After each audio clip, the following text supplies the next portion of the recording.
ఉద్దండరాయనిపాలెంలో దీపహారతిని వెలిగించిన ఆంధ్రప్రదేశ్ ముఖ్యమంత్రి నారా చంద్రబాబు నాయుడు ప్రత్యేక పూజలు నిర్వహించారు. సతీ సమేతంగా ప్రత్యేక పూజల్లో పాల్గొన్న సీఎం నారా చంద్రబాబు నాయుడు రాష్ట్ర వ్యాప్తంగా అమరావతికి మద్దతుగా ప్రజలు దీపాలు వెలిగిస్తున్నారు. పార్లమెంటులో బిల్లు ఆమోదం పొందడం ప్రజాస్వామ్య గొప్పదనాన్ని, ప్రజా సంకల్పాన్ని చాటి చెప్పిన రోజు ఇది. దేశ చరిత్రలోనే సువర్ణాక్షరాలతో లిఖించదగిన రోజుగా ఇది నిలిచిపోతుందని సీఎం చంద్రబాబు నాయుడు మాట్లాడారు.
జై అమరావతి, జై అమరావతి. ప్రజాస్వామ్యం గొప్పతనం, ప్రజల సంకల్ప బలం మరోసారి చాటి చెప్పిన రోజు ఇది.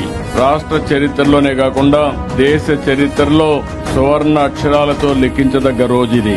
చరిత్ర ఉన్నంత వరకు అమరావతి చరిత్ర ఉంటుంది. ఆ చరిత్ర ఉన్నంత వరకు రైతుల చరిత్ర అమరావతి చరిత్రలో శాశ్వతంగా మిగులుతుందని చెప్పి కూడా నేను మీకు తెలియజేస్తున్నా.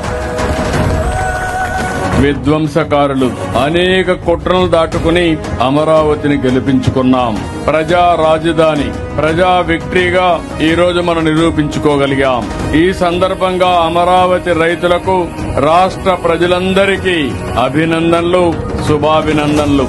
మన ఆత్మ గౌరవాన్ని నిలబెట్టిన ప్రధానమంత్రి నరేంద్ర మోడీ గారికి మనస్ఫూర్తిగా ధన్యవాదాలు తెలియజేస్తున్నాను. అమిత్ షా గారు కేంద్రంలో ఒకరిని కాదు అందరూ సపోర్ట్ చేసే పరిస్థితికి వచ్చారు.